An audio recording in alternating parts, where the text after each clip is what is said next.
Welcome to Season 1 of the Mind Power Career Guidance Podcast, your source of expert advice and certified expertise on navigating the exciting, ever-changing world of work.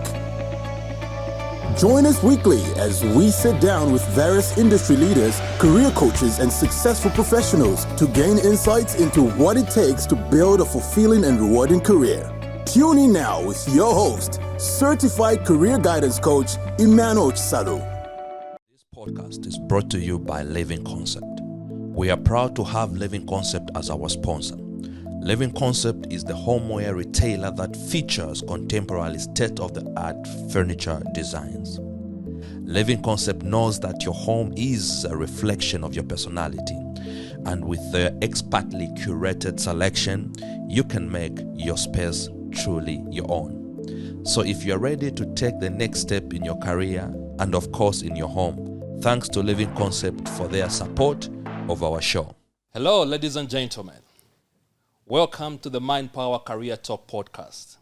I'm your host, Emmanuel Chisalu, certified career analyst, job search strategist, and of course, professional CV writer. Now, I'm very excited to welcome you to this edition of our podcast, as we are going to be talking all things money related. The Benjamins. Let's talk about the Chankuras and how we go about earning, saving, and of course, investing. Now, I have a very interesting and exciting guest on the podcast today. I have been following this financial educator. I would call her the money sensei, who's been taking us through deep knowledge and wisdom on how we can go about saving our money and, of course, investing, preparing for the future, more especially for us young adults who want to have a lucrative future. Once we are tired, we can no longer throw ourselves at opportunities. In retirement, we have, what would fall back on, what would be, dividing spoils in the old age. So it's interesting how I got to meet this guest of mine that I have on the show. When she started talking about financial literacy, we were having a conversation with her that I wish Facebook had some algorithms in which it can tell who were the first to like and follow your message. Yeah. So I'm joined with Chanozya Kabaghe, who is a financial educator, and I'm going to read her bio so that we can appreciate her rich background, where she's coming from, where she is, and the things that she's been doing, which of high impact and changing many lives out there. So, Chanozya Kabaghe is a financial literacy educator who runs a thriving financial coaching business. Her vision is to create a generation of financially literate Africans who are active investors in their home countries. Indigenous solutions, I love that. Through her business, she has equipped over 1,000 Zambians with the tools and knowledge of how to build wealth in Zambia. She has been invited to speak about finances on numerous occasions, including features on ZNBC, the first National Youth Endeavor by Ministry of Youth, Sport and Arts, and the first ever Youth Summit by the Economics Association of Zambia. She is a recipient of the 2022 Bank of Zambia Governors Award for the exceptional individual contribution to financial education. She was also a finalist for the 2022 Mwanakazi Okongola Financial Literacy Advocate Award and the 2021 Youth Financial Contributor Award by the Economics Association of Zambia, EAZ. Chanozya is a recipient of multiple prestigious scholarships, such as the Mandela Rhodes Scholarship. I wanted to say Mandela Washington Fellowship because I'm also a recipient for that. And the Bate Trust Scholarship. So very excited to welcome her to the Mind Power Career Talk podcast. Chanozya, welcome to the Mind Power Career Talk podcast. Thank you for having me, Emmanuel. I'm happy to be here. The pleasure is all mine. Yeah. It took a while to get you here. Yes, and I'm happy to know. I didn't even know that you were following me this whole time, so I'm very honored, very humbled. So thank you so much. The pleasure is all mine. Yeah. So, to begin the ball rolling, Yes. let us have some ice-breaking questions or teaser questions. Sure. So that we can get to know you a little bit more. Yes. So, number one, what's the biggest mistake you've ever made with your money? And what did you learn from it? That's a good one. So, I mean, anyone who knows me knows I'm a sucker for perfume. I love perfume. I don't know. I just really love smelling nice. I love things that smell nice. And so when it comes to perfumes, going into shops with perfumes, I think I lose like my senses, because one time I was in South Africa and I walked into this shop and I bought this very expensive perfume. That wasn't even the biggest mistake, because like I bought it because I was like, I'm celebrating my graduation. I should be able to, like just spoil myself and whatever. And then I buy it and I'm allergic to it. The other thing is I have like sinus issues sometimes. I'm very sensitive to certain smells. So imagine I spent a lot of money and then I couldn't even use it. That was a money loss. Yeah, So very bad. What did you do with it? Did you give it? No, I mean, I just kept it. I just kept it for a while, and then eventually one day when I was willing to admit and confess that I had made this mistake, I told people, I'm like, guys, I have this perfume, this is what happened, I haven't even used it, would you like to buy it? I'll sell it at a discount, and someone managed to buy it from me, definitely significantly less than what I paid, but yeah, it happens to the best of us. Number two, what's the best financial advice you've ever received, and who gave it to you? I mean, I don't even think this is from a person. And it wasn't even about finances, but actually like the Nike slogan, like just do it. Just do it. And I think that mindset of just like, getting into a space where it's like, don't wait, don't procrastinate. Once you learn about these things, like actually just do it. Get started with investing as soon as possible. So I think that's basically, the best slogan, even for finances. Like it applies in other aspects, but I think finances, it's perfect. Just do it. Just do it. Just do it. I love that slogan too. Yeah. Number three, who has been the biggest influencer in your life, and how have they impacted you? Wow, that's a very good one. Which aspects of my life? So if we're talking about finances, I very much look up to Warren Buffett. So obviously I've never met him, would love to, hopefully, while he's still alive, I would love to meet him. But I think even back to the same question of like things that I've heard about investing or finances, I think Warren Buffett has been very pivotal, because he actually says he started investing at the age of 11, and he says, I started investing at the age of 11 and I was wasting my life until then. So he is of this belief of like, I should have started at 2. Like the moment I heard what $1 is, I should have known to actually start investing. So I think Warren Buffett is it for me. Awesome. Yeah. I call him the godfather of investing. He is. Yeah, I think all these The Oracle of millionaires, billionaires who are mushrooming, Yes. we're all drawing principles from him. Exactly. All right. Lastly but not the least, if you could go back in time and give your younger self one piece of advice, what would it be? I think just embrace the moments more.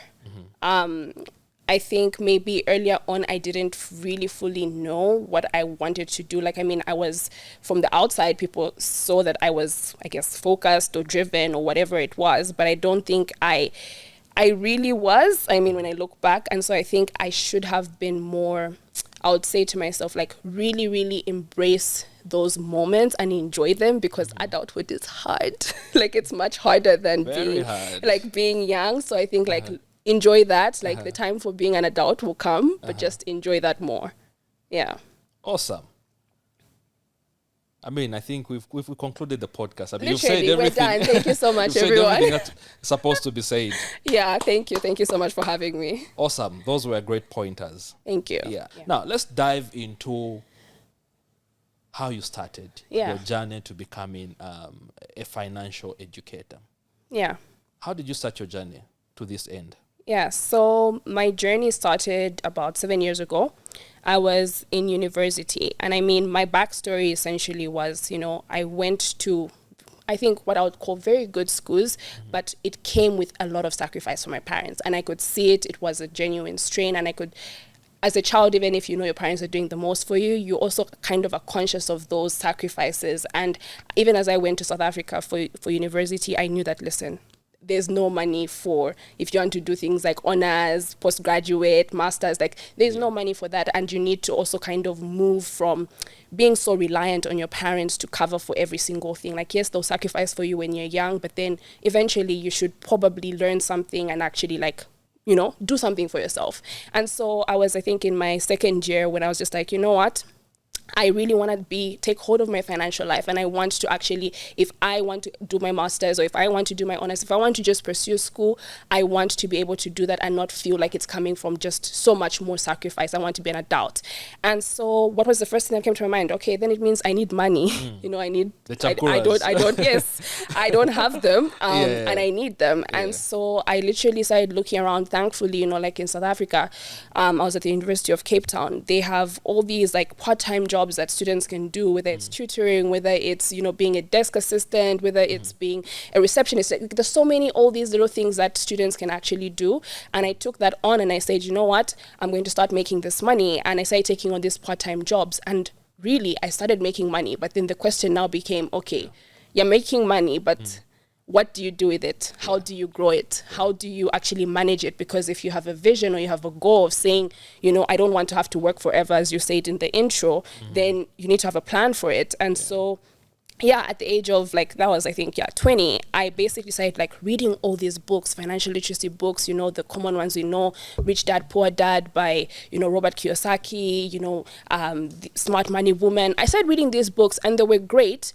But then I think the thing that kind of was a problem for me was that a lot of them were also Western, right? Or they had a lot of emphasis on the American market or just markets abroad. And I'm like, okay, but do these things apply in Zambia? Like, you know, you're talking about the stock market. I'm like, yeah, I'm in America, but like, do we have one in Zambia? I didn't even know. Like, I'm like, do we have a stock market? How does it work? Do people even make money? So all those questions started coming up, and I started doing all this research on the ground. And I literally, so it was like a self-motivated thing. I was doing my school things in other courses, which you can talk about, but then this was more so from like my personal life story. And I started now learning about all these investments in Zambia, and it was exciting. Like, oh my goodness, like, I have this knowledge of the American stock market and I'm comparing to Zambia. I'm like, do people know that our market is actually like a good viable option? And I'll talk about it over WhatsApp with people, with my family and friends, and they'll be like, Chano, like, you know, this is like amazing information, share it with the world. I'm like, no,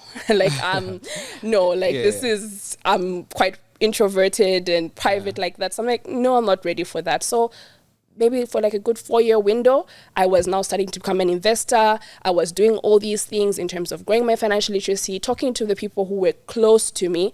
But then eventually, as I came back to Zambia, I decided, I'm like, you know what, why not? Like, let me actually just share this knowledge with the world. Like, let me actually bring out what I have lived and practiced for the past 5 years to people and hopefully impact people and help people get started on this journey, because I could see that it's actually a really viable option for many people. And so that's basically how this came about, social media and everything and the business, and all from just a personal conviction over my own life story.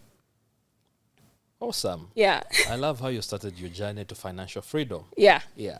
I think many of us have been caught up in such situations, of course, when we've been adversity, where we've thought about what's next. Yeah. Like, I cannot continuously depend on my parents or my guardians, you know, for financial help, so on and so forth. Yeah. So let me liberate myself. Exactly. Do some part-time jobs and all that. And of course, you'll be making some good money as a student. As a student. Yeah. Yeah. But we are so heavy on consumption.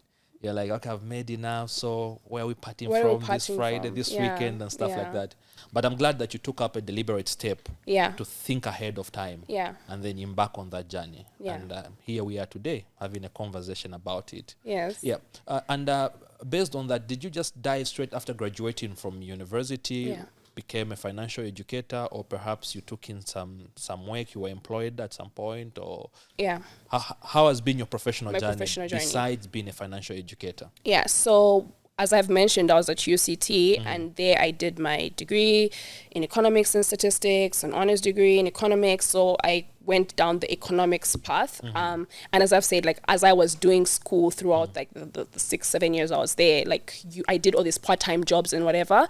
But then as I got into my final years of being at UCT, I did take on like a research assistant job, which was more with a proper like research institution and things like that. And that was just maybe like for like a year or so. And then now when I came back, I think this is actually a very interesting thing that I want to share with your audience, because I'm sure young people would resonate with this if they're coming into this world. So while I was doing my studies and finishing off my studies, obviously the question of what is next, like what comes after this. And you have to look, because I knew I wanted to come back home to Zambia. I love Zambia. I knew I was going to come home to Zambia. But then now I look, okay, what is the job market going to offer me? That was a very interesting experience to have to come to terms with. I'm like, wait, in South Africa, my friends will be graduating. They'll probably be able to earn nothing less than the equivalent of, let's say, 15,000 Rand net, right? 15,000 kwacha net. On the Zambian side, I'm hearing people talking about like, no, you can start at 3-5, you know, like this is just how it is here. And there was a bit of like, okay, so I have to, for me to come home to my country, I'll have to accept, even with the, you know, UCT is the best university, like in rankings in Africa, all those things, like, doesn't matter. You come to Zambia and you start at that level. And so I was like, okay, you know what? I love my country. I guess I will have to figure it out as I come back. But what I did is, because I had been investing and all of that, I also, what I decided to do is I also decided to save some money. I decided to save some money because I wanted to do what, you know, we did maybe when we coming out of grade 12, which was I wanted to take a year off, like a gap year, but an adult gap year, an adult gap year to figure myself out. Like, before I just dive in and just get whatever job comes to me, let me actually just explore the market. But obviously I need to have financing to cover my life in that period. And so it was in that period. So in theory, I should have come home and just gotten into a job market. But it was in that period when I was like, you know what? I think there's an opportunity here for me to actually just share my knowledge with the world. I didn't even think it was going to be a financial thing, to just, I want to just share this with the world. I'm in my gap year either way. And I started sharing, and it just took off lots of steam. And it was now like, okay, actually, I could start a business out of this and actually build something without having to go into the job market in Zambia. So that's basically the career path I took. Not very conventional, because people were expecting, you know, maybe go to a bank, start working in a bank, or start Become working. the next Bank of Zambia governor. Well, yes, something like that. But then instead, the business path took me over as I came back. Amazing. Yeah. And I mean, here in Zambia, I mean, that's a common language. Yeah. Really, regardless of how much you've invested in your education, whether you went to Harvard, you went to Oxford, you know, UCT. When you come back at entry level, You will start from the bottom. below 5K. Must be. Has to be. And then now you begin propelling the corporate ladder. Yes. And perhaps maybe seeing an increment of 500. 500. 1,000. Yes. By the time you're 10 in 5 years in the corporate world, you're earning like 10K. Ish. Yes. Which is very depressing. It is. Yeah. I think we need to broaden the the economical perspective of career offerings. Yes. Okay, we need to make our job market very competitive. Very lucrative. Yes. Lucrative as well. Yeah. So that people who've invested heavily in their education, they want to come back. They want to come back. Yeah. And help their country develop. Exactly. But it's so depressing when you say, okay, when I'm coming back, okay, they'll be offering me less than what my friends here are earning. So you opt to stay there and start grinding, and then just, find your footing. Exactly. Right in a foreign land. Exactly. Yeah. Wow, this is an amazing discussion. I'm really enjoying the conversation right now. Thank you. So now let's dive into the challenges that us young adults, more especially pupils in secondary schools and of course students in colleges and universities face when it comes to financial management. Yeah. From your experience as a financial educator, what do you think financial literacy is important, especially for this group of people we've mentioned, the pupils and also the students, as they're starting out their careers?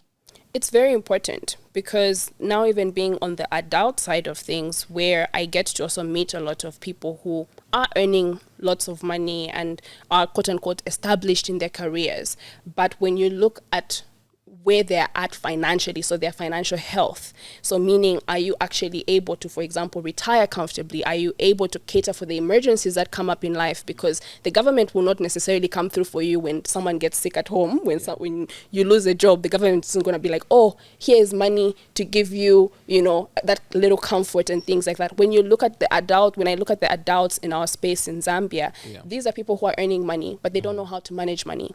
So on my side, it's like young people can be thinking that the real issue is just, I need to earn money. And yes, there's an element of you need to earn money. But actually, if you don't know how to use money, even when you earn it, you won't know how to use it. You will actually misuse it. You will look back 10 years, which is a lot of the experiences I have with older people, where they're like, why didn't I meet you when I was 10 or 15? Because I look back and I'm like, I earned all this money, millions even, up to the particular point when I've met them. But what do I have to show for it?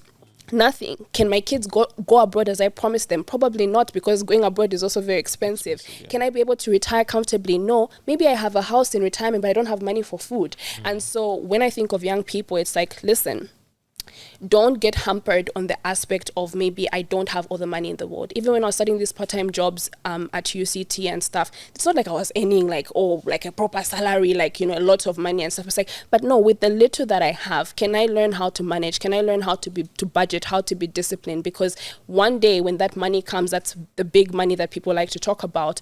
If you haven't been faithful with that little small thing, you will not be faithful with that much. So I think it's very important for young people to understand that, listen, in this world, as you become an adult, yes, there are people, family love you, friends support you, the government cares about you. But at the end of the day, it's really you and you yourself. Like, if you don't have a plan for your life on how to cover yourself in when times get bad, or when, you need these kinds of finances, no one really can fully save you every single time. And so you really have to start thinking about these things while you're still young, because you have this thing called time on your side, which many people look back and say, I wish. So that's what I'll tell young people. Wow.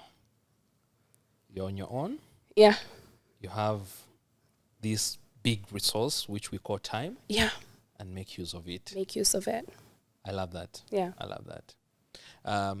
And even as we dive deep into this conversation, of course, there are certain concepts, basic concepts about financial management, which I believe that as young people, as young adults, and I'm glad we're having this conversation on Youth Day. So happy Youth Day to you. Thank you. And happy Youth Day to the team. Happy Youth Day to the team and everyone.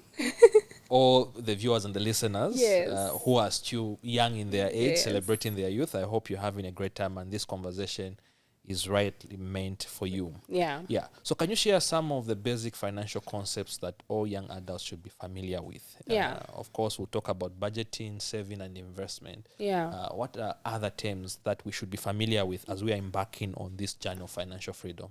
So I think when we talk about budgeting, for example, it's the whole idea of telling your money where it should go, right? So money without a plan finishes quickly. If you just live your life just spending anyhow, that money will be finishing. You get a paycheck. In 2 days, it's already done, because you didn't actually have a plan for how will this last me to the end of the month. But I think when we talk about budgeting, the thing that maybe some people don't think about is that even if you want to tell your money where to go, as you're trying to get disciplined and grow in your financial literacy, a very important thing you need to know is this thing called tracking.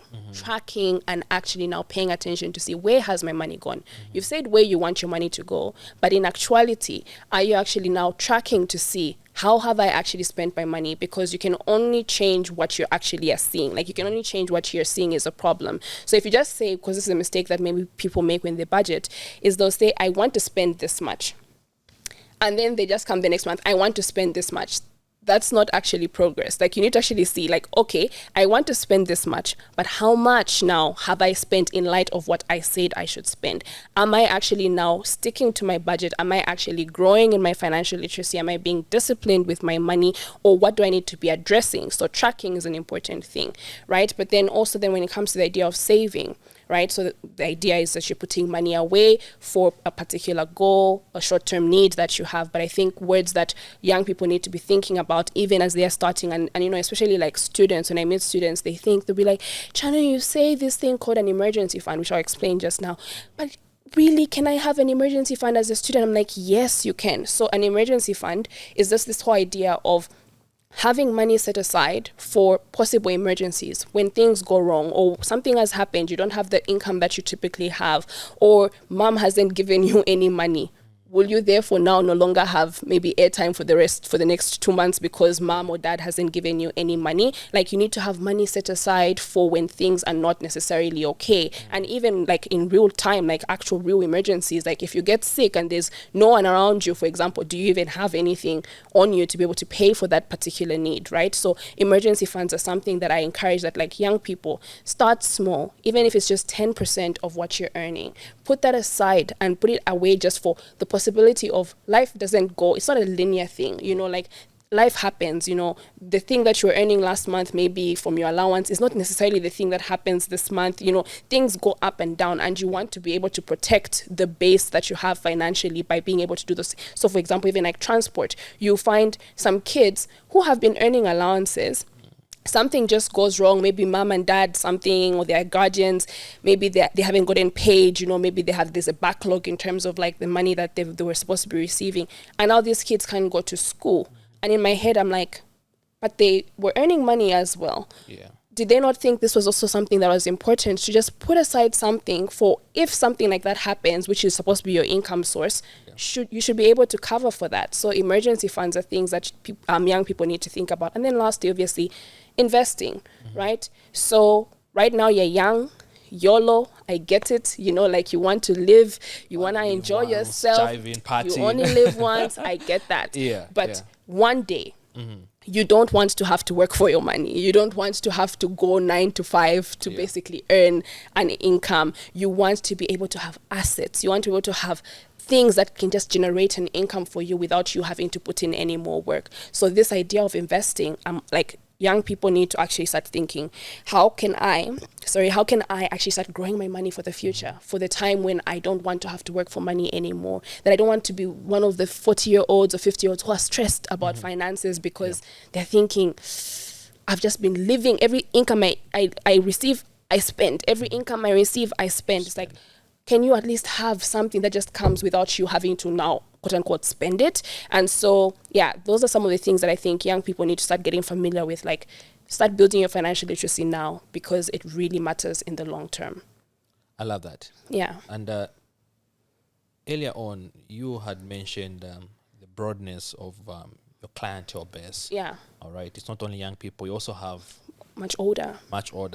Yeah. And I love the example that you gave, where you have this elderly person wishing that they met you when they were like 10. Yeah. Okay. Yeah. So in that case, now the time has passed. Yeah. That they cannot turn back the hands of time and get back to 10. Yeah. So how can parents and also educators help young people, help their children develop good financial habits? I think one of the most important things that I've learned about finances is that it's not, it's not something that you tell someone just to do. You model it in front of them, especially with children. Children, especially as they're younger, you don't just tell them, just do this, do this, do this, but you yourself do something completely different. It's like those are mixed signals. Like, it's like you're telling me to budget, but then you spend money anyhow. You're telling me to invest, but you yourself don't even know investments. Exactly. It's like that mismatch with children doesn't typically tend to go well. And so when it comes to finances, because of how crucial it is, I believe in parents, educators, you yourselves need to be financially literate. Because when you're a person who is living what you preach, it oozes. Like, people start getting attached to you, not just children, people around you. Like me being able to be here and have an audience as big as I have and all of that is because people attracted to seeing someone actually also living what they preach, not just saying you do this, but then in your own life, you're doing something else. So the first starting point is parents, educators, become financially literate. Because what happens is when you become financially literate, it becomes your language. So all the time when I'm talking with my friends, I always talk about investing. I always talk about, it's natural. It's not, telling a child like as if it's a command. It's like, no, it's like, this is my life. Like I live it. Like, this is something I enjoy doing. I want to invest. I want to save. I want to manage my money well.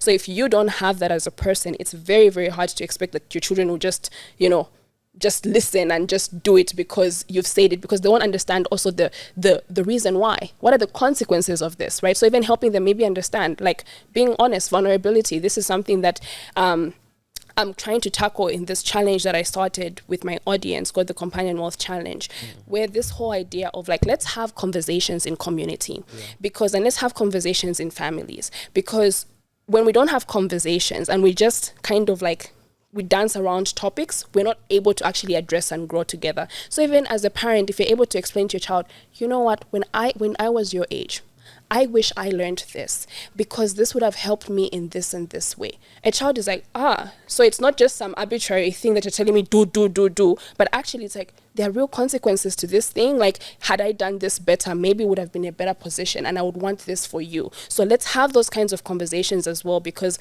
when it comes to money, I don't think it works the typical way. It's not like, just clean their house and sweep. It's like, no, I think there's a lot in terms of breaking the barriers and how taboo sometimes some families feel it is.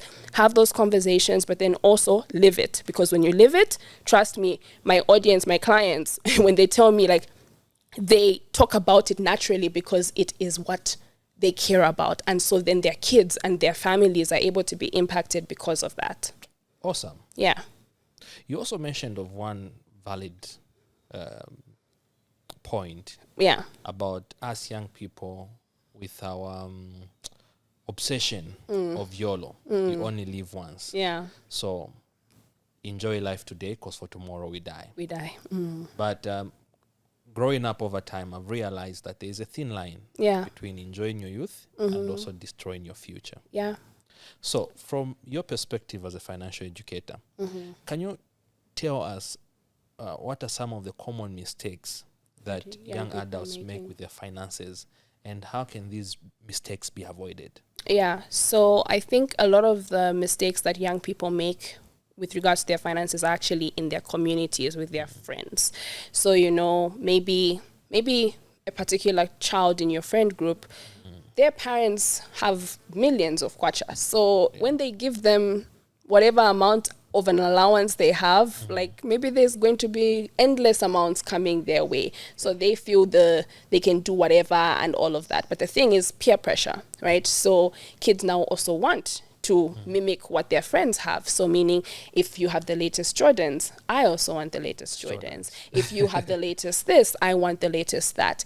And at the end of the day, what ends up happening is that kids are living lives on not their parents' budget, basically other parents' budgets. And that obviously has such a disastrous impact, because the child is not learning these concepts of, can you be content with what you have as a family?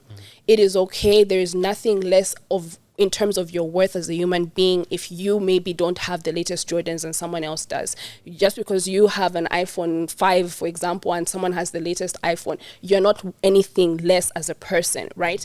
Kids are not learning that. So what that means is that they're gaining these habits of basically, I live a life in terms of my finances for other people or to impress other people. And it spills over as they grow up and they become adults. It comes and actually shows up there. So things like that. So it comes to peer pressure, how they're dealing with their friend groups. That's one of them. But then even for the kids who, for example, have like families that are more so well-to-do, the thing that the parents actually, the mistakes that they're making, and I don't even think I can fully blame them, is because maybe some of the parents are not paying attention to these realities, is that, listen, and I've seen this in real time happen, and it's very sad when it happens, where kids are maybe their parents are maybe politicians or things like that, positions that come and go, right?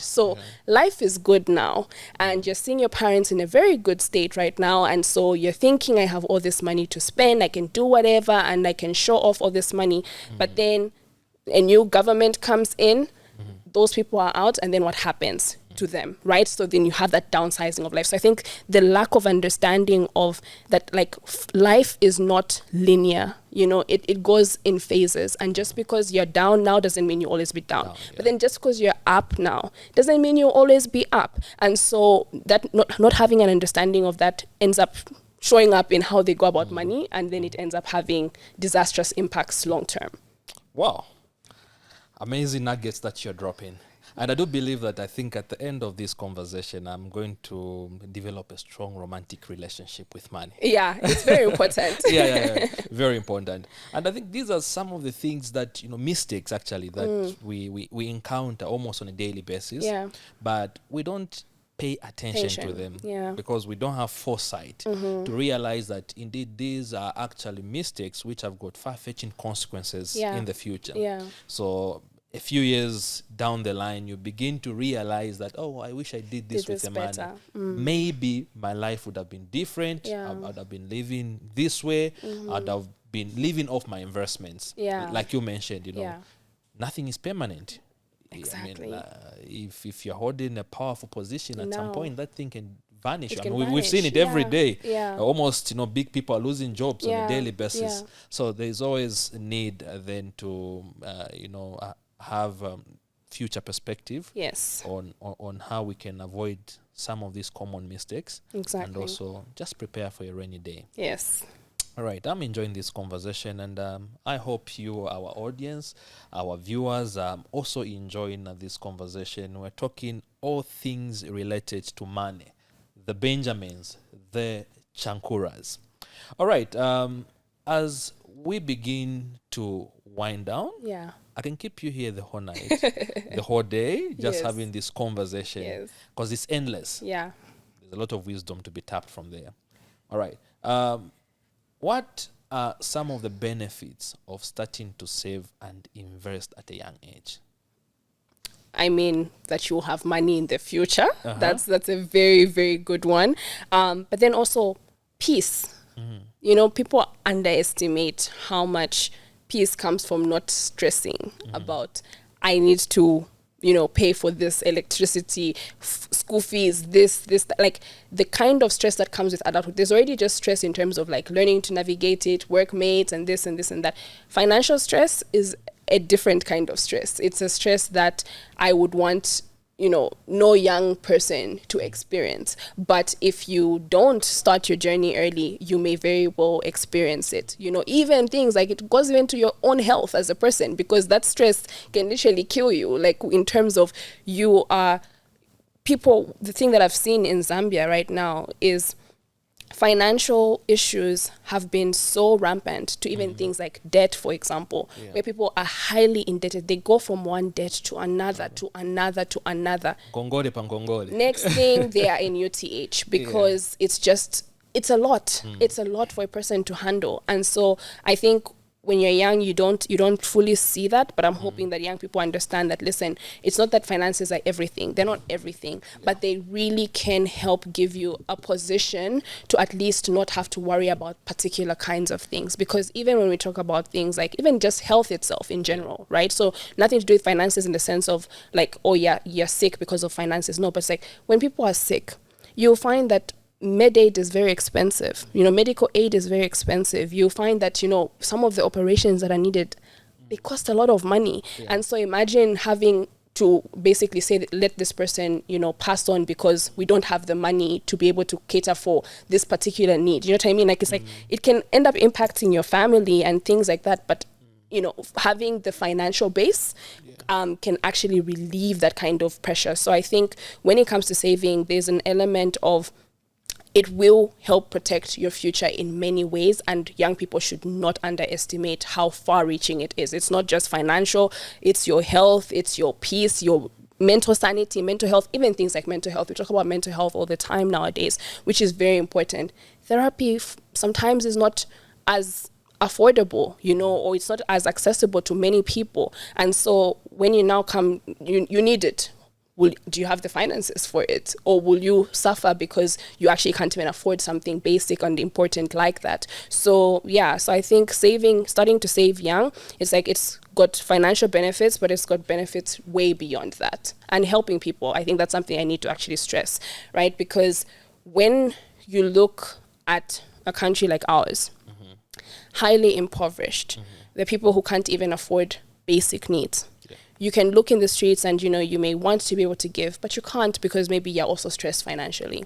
As a young person, you can actually play a role in helping change the trajectory of families' lives, just being able to actually provide something, being able to provide, whether it's the health that people need. There's this aspect, for example, like a lot of girls in Zambia, this is something that I'm passionate about. A lot of girls in rural areas in Zambia are out of school, not public schools, which are even free nowadays, but like they're out of school because of this thing called period poverty. So because of their menstrual cycle and things like that, they can't afford such kinds of sanitation and things. And so they're now out of school for that. So imagine now being in a position where you're financially able to actually give to these particular causes, actually help people who are in need and change people's lives. So it goes far reaching. It goes beyond self, it goes beyond family, it goes even nationwide. So I think young people should be able to think about those things. Brilliant. Yeah. Awesome. And still on you only live once. How then can we as young adults strike a balance between throwing the stash, the money, and of course saving for the future? Yeah. All right. Yeah. So it all comes down to what I would consider like the budgeting method you use, right? So there are different ways, for example, that you can allocate your money. So I'll give you an example of what's known as a percentage-based rule.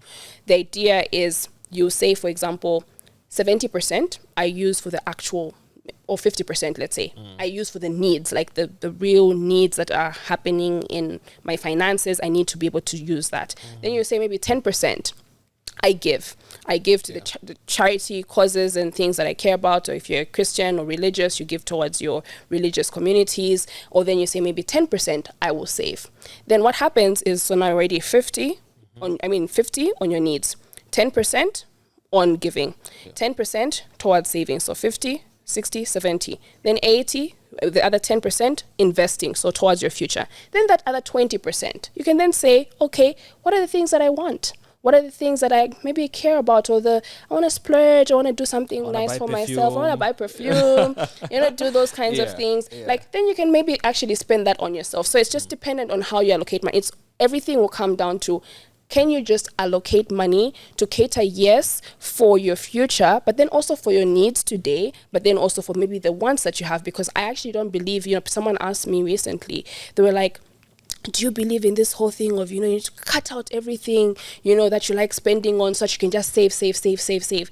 And I'm like, no, I don't believe in it. Why? Because when it comes to investing, we're assuming that you're going to be able to do this for the long term.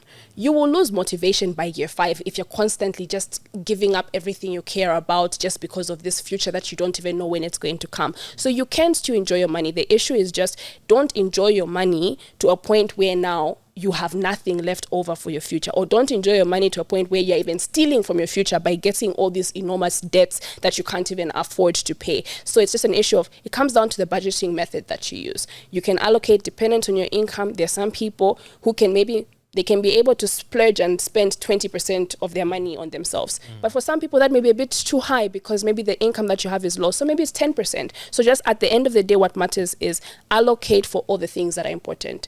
Your necessities, yourself, your future, but then also things like emergencies. And if you obviously care about giving as well, giving. Allocate for that in your budgeting, and you'll have that balance. Now, previously, and this is also an ongoing conversation where we've been talking about government having to overhaul the entire curriculum so that we make it relevant and also responsive to the needs of today and also the future. So in your perspective as a financial educator, what role can schools and also educational institutions play in promoting financial literacy, and how can they better prepare pupils or students for financial challenges of adulthood? Yeah. So I'm not sure if you're aware of this, but we actually have our government and they have rolled out essentially the financial literacy curriculum, which they're starting out, I think, in small numbers of schools, so it hasn't yet gone full on nationwide. And so that's a very, very powerful step, because I don't think there are many countries in the world, not even just Africa, in the world that are actually doing that, where it's like, how do we incorporate teaching financial literacy principles to kids even as they are going through their education system.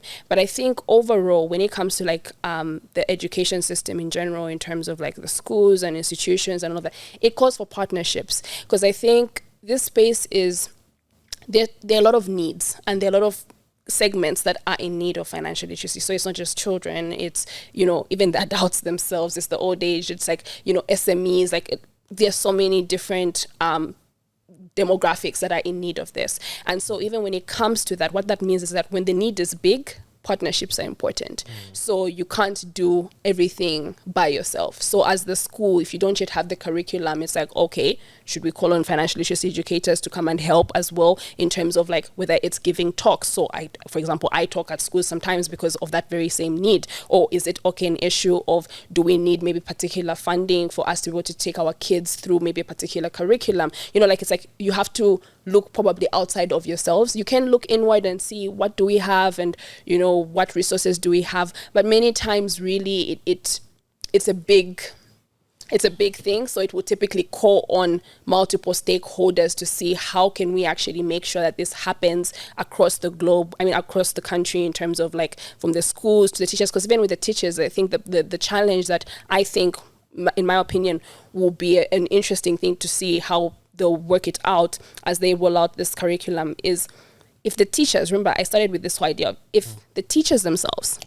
don't understand financial literacy, that's a very big challenge. Because I will say this, as an educator, there are certain concepts that we, in theory, we learned them while we were in school. Our curriculum did have certain things. So for example, compound interest, which is the most cardinal thing to building wealth. We were taught it in mathematics, open brackets, 1 + r. We learned it. If you've been through grade 9, you learned it. However, it wasn't taught in a way that was actually like we could receive it, because even in how it was taught, it was very academic. It wasn't, real world relative. And for you to make something real world connecting and real world relative, you need to understand it on a personal front. Otherwise, to just be, read from this textbook, taxes are a way the government, this budget is this. Like, you need to actually be like, okay, so how I go about budgeting in my life is this, that. So even as you're teaching the kids, they're able to be responsive. So that's the thing that I see, that I'm like, I think that will also call on the teachers, where they get trained. They also need to get trained in financial literacy for them to be able to train kids in financial literacy as well. And so deliver effectively. Exactly. Awesome. So, as we now close down this conversation, what advice would you give to someone who is just starting to learn about personal finances and wants to improve their financial literacy? So, they can definitely do a part of what I did when I started. So meaning there's lots of books. There's lots of books that are available. There's lots of YouTubers and things like that. But nowadays, we have lots of financial literacy educators in Zambia as well. So I'm just one of them. There are other people who are also talking about finances. Like, if you just search the word finances in Zambia, so many people are going to come up, bonds or shares. Like, people are talking about this. So start following such kinds of pages. Why are you just following, only topics that are like, football is nice, but then, also follow things that you actually care about. If you care about finances, that should also reflect in your social media. There's a lot of content that's happening on social media right now with regards to finances. And if you start becoming a part of such communities, it opens your mind. You start to think differently. You start to actually process things differently, and that you can actually start applying these things. So definitely start following such pages. There's lots of free content. You don't even have to pay. There's lots of content online that you can start making use of. That's number one. But then once you make use of it, I think that's the thing that I really struggle with, even when it comes to our world today is, a lot of us have become consumers of information. We are so good at consuming, we're not good at applying. So we will consume, but then we actually won't even end up applying this information. Yeah. So I think at the end of the day, even if you consume all the content I have, consume all the Financial Literacy Educators content in Zambia, if you don't apply it, It's of no use. it's of no use. You need to actually act. When you hear about this, you've learned about bonds, go and actually research and get started. You've learned about shares, go research and actually get started. That's what I would say to them. Awesome. Amazing. And the last question, Yeah. I know you made mention Yeah. time when you were done with university, you took a gap here really just to fully Explore. self-explore Yeah. who you are, what you're passionate about, where your interests lay, what are your values, your motivators, what can you do out there Yeah. for yourself, how can you make a great name for yourself. So let's talk about the young adults in secondary schools. Okay, how can they start preparing themselves for their future careers, Yeah. and what sort of steps can they take to ensure that they're on the right path towards their desired profession? Yeah. So I think they need to start with first even caring about it. I say that very, very, very seriously because I was a young person as well. Yeah. And I saw a lot of young people and they waited on their parents to even basic things like, do you even know the universities and the requirements that exist for those particular roles? You know, people just wait on mommy and daddy are going to help me apply, or they're going to help me figure it out. It's like, no, you need to actually care and start taking ownership of, because it's your life and it's your own future. So some kids are going through school thinking it will just work out. They'll get into whatever university because mommy and daddy can get me in, or my guardians can get me in.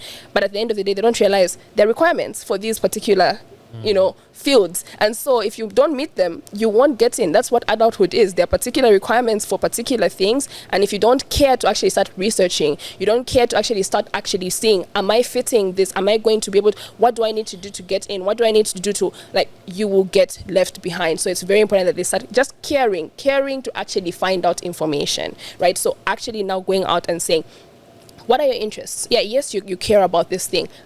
Paying attention to the job market as well. It's very important, right? So, I mean, yes, we obviously love the sound of a violin. It's very beautiful and stuff. But in Zambia, I don't know if you have a thriving career as a violinist. So you need to start thinking, how relevant is this particular career to this market, unless you're planning on going abroad. But if you're going abroad, do you know how much it costs? Does your family have the money for that? How will you get in? Do you know what scholarships exist? Like, essentially, they need to wake up.